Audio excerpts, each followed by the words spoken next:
She does not love you. She loves how you make her feel. You thought you were special, that your kindness, your loyalty, your sacrifices meant something. But the more you gave, the less you mattered. You became easy to reach, easy to please, easy to ignore. And in that moment, you stopped being a man in her eyes and became a tool. Schopenhauer did not hate women. He saw them clearly.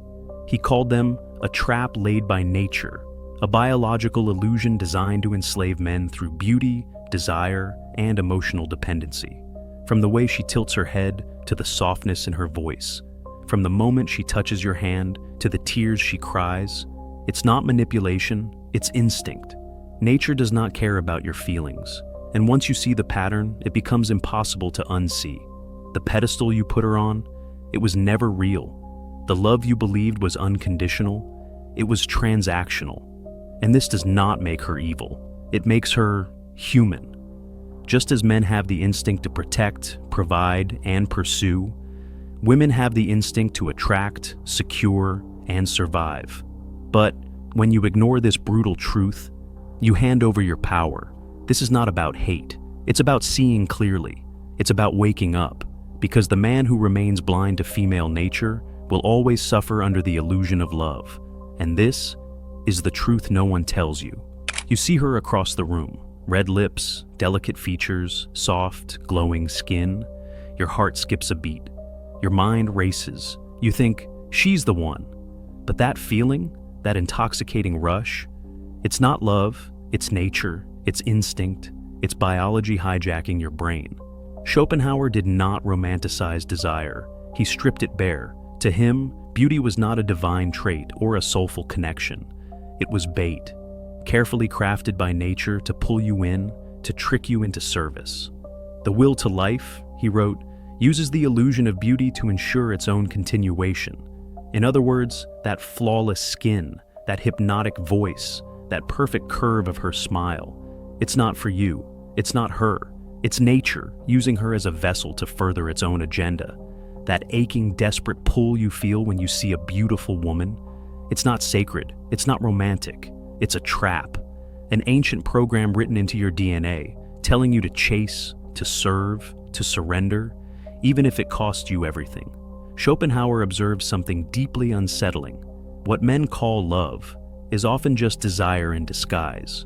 You are not falling for who she is.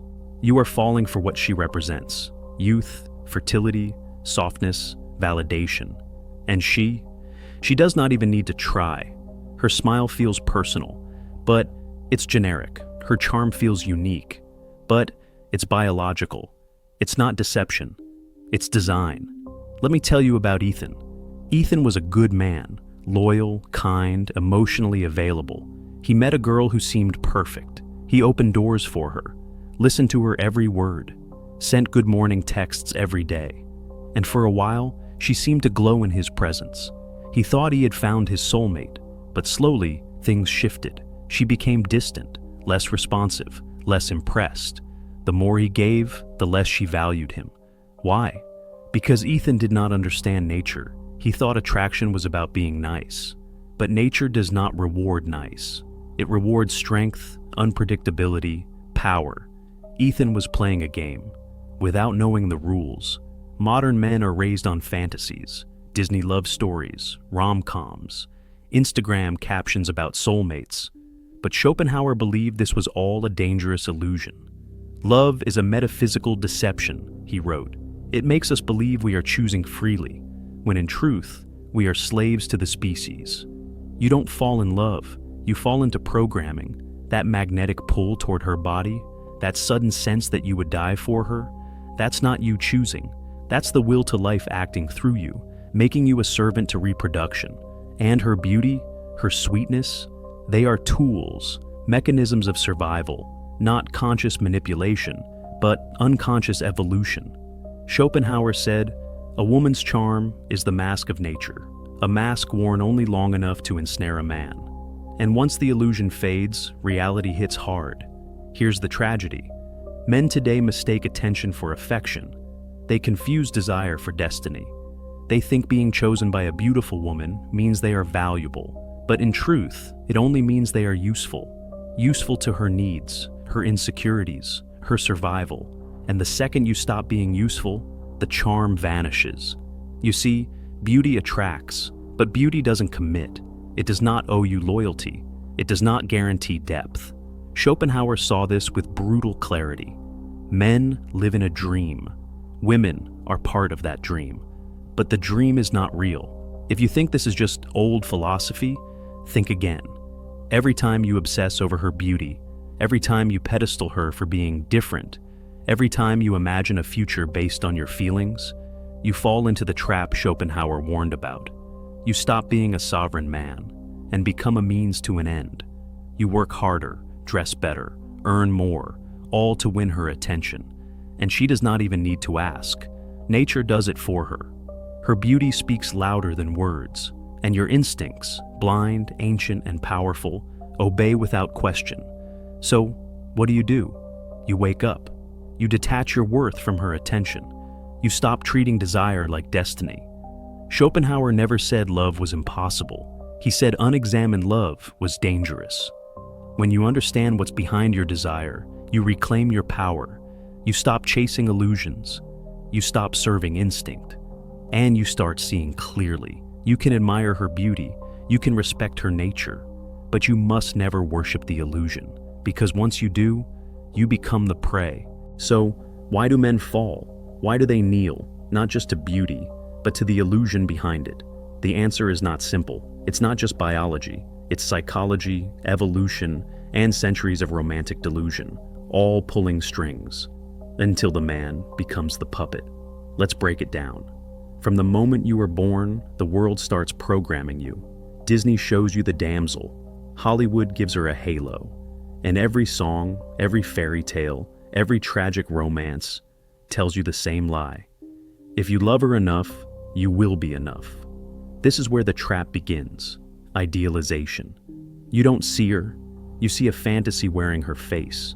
Your brain fills in the blanks. She's kind, she's innocent, she's pure, she gets you. But that's not her reality. That's your projection. You took a woman and turned her into a goddess. And what do men do to goddesses? They worship, even when she does not deserve it. Psychologists call this projective idealization. It means you don't fall in love with who she is. You fall in love with what you need her to be. A soft place in a hard world. A cure for your loneliness. A fantasy to silence your chaos. But the moment you project a fantasy onto someone, you stop seeing them clearly. You ignore the red flags. You rationalize the manipulation. You forgive the coldness. Because if the goddess has flaws, the illusion breaks. And most men would rather bleed than wake up. But the psychological layer is not the whole story. There's something deeper, older, written into our DNA. Evolution designed men to be providers, to chase, to impress, to sacrifice. Why? Because in nature, access to women equals legacy. For most of human history, 80% of women reproduced, but only 40% of men did. That means over half of all men were biologically filtered out. So men evolved to compete, to signal, to serve. That's why today's man will bend his morals, work 60 hours a week, buy luxury items he can't afford, all to gain what his ancestors fought and died for, her attention. But here's the catch. That drive, once essential for survival, now enslaves him in a modern world where beauty is everywhere, and meaning is rare. Now add to this biology the modern religion of romance. We no longer believe in gods, but we do believe in the one. We believe there's a perfect woman out there, someone who will heal us, complete us, love us unconditionally. But that belief, it's not noble, it's dangerous. Because when you believe she's the one, you stop protecting yourself. You forgive betrayal. You accept disrespect. You abandon yourself just to keep her close. And when she leaves or reveals her true nature, you don't just lose a partner, you lose your identity. That's not love, that's self-erasure, and it's happening to millions of men every day. Now let's talk about the third layer of the trap, culture. Modern media worships the feminine. Women are always the prize, the healer, the strong, independent ideal who needs no man, but always finds one, who sacrifices everything for her. Movies don't show her flaws. Songs don't question her motives. Ads paint her as the gatekeeper to happiness. And what about men? If he does not get the girl, he's a loser. If he walks away, he's cold. If he questions female nature, he's bitter.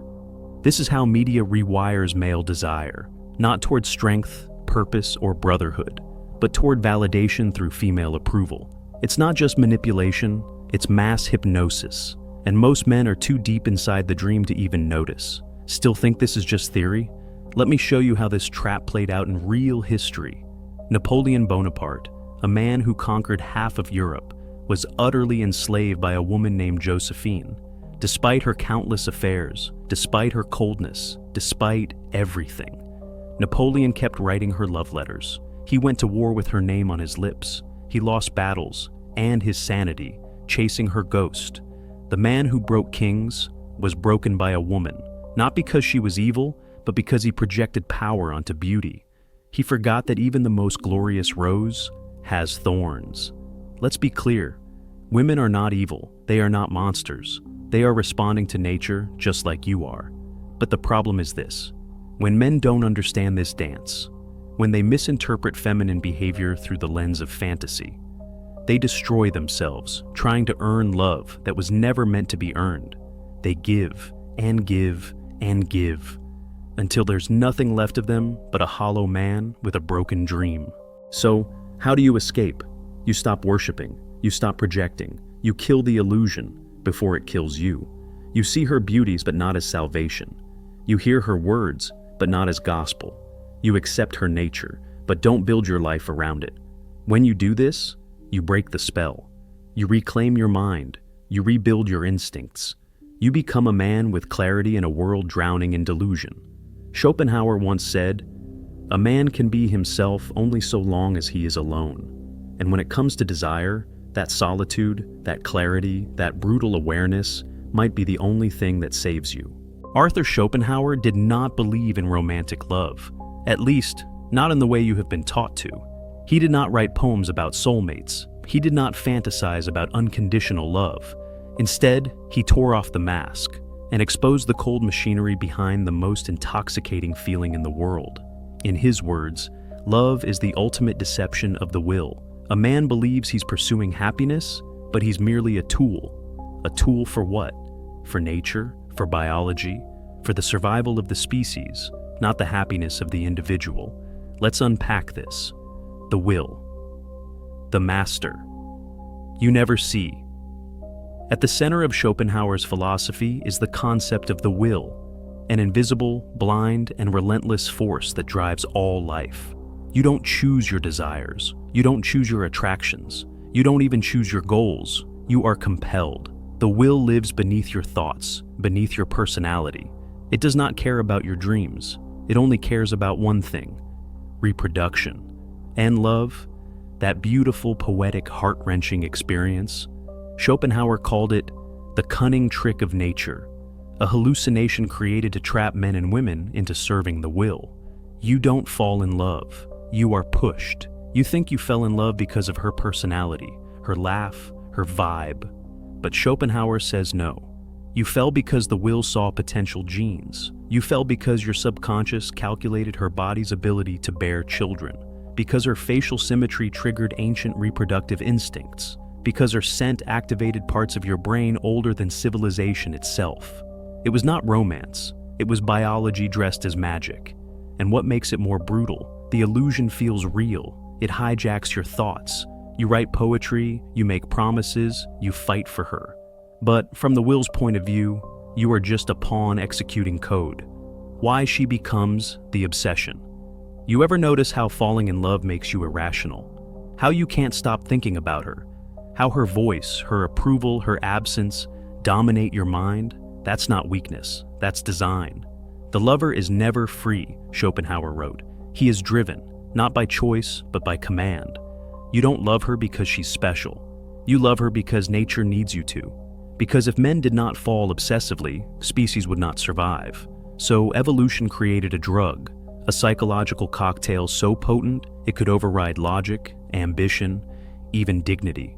We call it love, but it's really nature's leash. Schopenhauer is infamous for calling women the weaker sex. Modern ears hear that and scream misogyny, but they miss the point. He was not mocking women. He was describing nature's division of power. Men are physically stronger. Women are biologically more valuable. They carry life. Because of this, nature made men expendable and aggressive. Hunters, fighters, builders, and it made women conservers, selective, defensive, cunning. This is not good or bad. It's not about fairness, it's about function. So, when Schopenhauer said, "Women exist in the service of the species," he meant they are not consciously evil. They are strategically designed. They charm, manipulate, and test, not because they choose to, but because it's what works. It's what filters out the weak. It's how nature ensures only the strongest, most resourceful males pass on their genes. So, when a woman pulls away, when she loses interest the moment you chase, when she uses her beauty to test your frame, that's not cruelty. That's evolution. Romantic attachment is dangerous. So, why did Schopenhauer warn men to avoid love altogether? Because he saw what it does to them. It blinds, it breaks, it consumes. Men sacrifice kingdoms for women who never asked. They abandon missions, betray friends, destroy themselves, all in the name of love. But here's the truth. A man is only truly free when he stands beyond the reach of desire, Schopenhauer said. And romantic desire, especially unchecked, idealized, projected desire, is the strongest chain of all. Because it does not feel like a chain, it feels like salvation, until it's too late. The noble lie.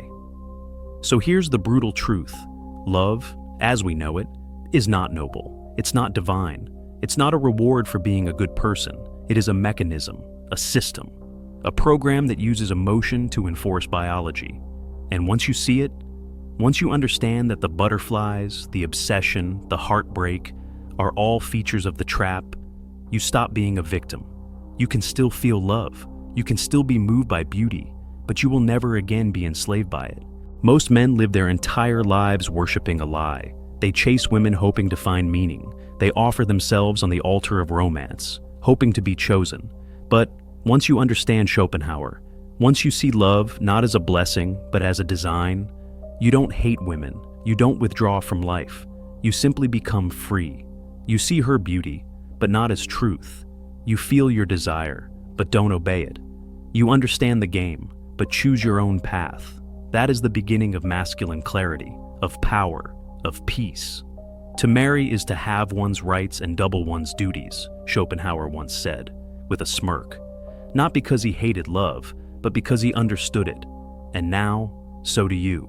You have been lied to, from movies, from songs, from stories passed down by men who did not know better. You were told that the greatest goal in life is to win her heart, to be chosen, to be loved, to be enough for her. But here's the truth. You were never supposed to chase her. You were supposed to become him, the man who does not beg, the man who does not break, the man who cannot be owned. Once you understand what Schopenhauer saw, that love is not divine, but strategic, the spell begins to fade. The flattery of her smile, the mystery of her silence, the pain of her distance, it all loses its power. Not because you become bitter, not because you stop feeling, but because you finally see the mechanism. You stop interpreting your emotions as commands and start seeing them as signals. You stop confusing attraction with truth. You stop believing that your worth is measured by her attention. You were the flame, not the moth. All your life, you were taught to orbit her, to win her, to impress her, to center your story around her. But what if she was never the center? What if you were?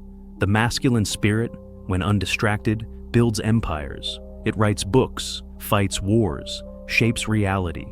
But when it's hypnotized by beauty, it collapses, like Samson in the lap of Delilah, like great kings who burned down their kingdoms for a kiss. They were not weak men, they were just blind. Redirection is power. The most powerful men in history did not suppress their desire, they redirected it. Leonardo da Vinci never married, Nietzsche died alone. Schopenhauer walked through life untouched by romance's leash, so he could see the world with brutal clarity. This does not mean you reject love. It means you no longer need it. You begin to chase purpose instead of pleasure, to seek freedom over comfort, to desire respect more than validation. Because what does it matter if she chooses you? If you have not even chosen yourself? Every man has a fire inside him. Most let it go out, snuffed by rejection, heartbreak, or trying too hard to be enough for someone else. But the awakened man fans that fire. He uses solitude as fuel, discomfort as sharpening, disappointment as direction. He does not ask, "Why does not she love me?" He asks, "Why have I forgotten my mission?"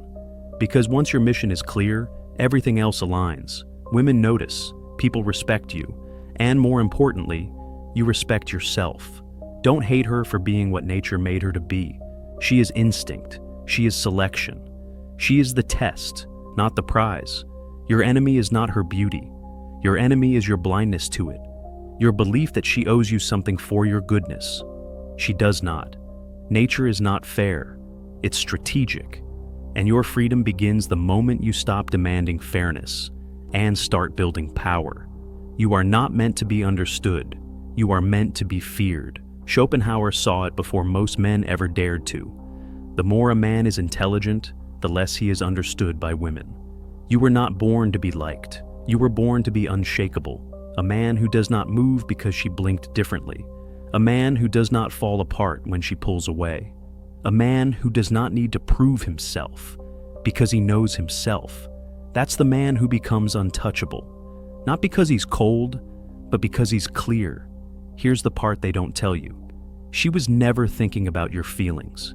She was watching your frame, your energy, your posture, your power. Because nature does not select for kindness, it selects for strength. If you become the man you were meant to be, you won't need to chase women. They will orbit you, the way stars orbit gravity. Because deep down, nature honors power. So remember, she was never the prize. She was the mirror, the test, the illusion. You are the prize, you, when you are rooted in truth. When your purpose leads, not your desire. Let them call you cold. Let them say you don't understand love. Let them mock your distance. But smile, because you know what they don't. That love is real, but not the way they think. That freedom is love's higher form. That truth is stronger than beauty. And once you see clearly, you never fall again. You rise,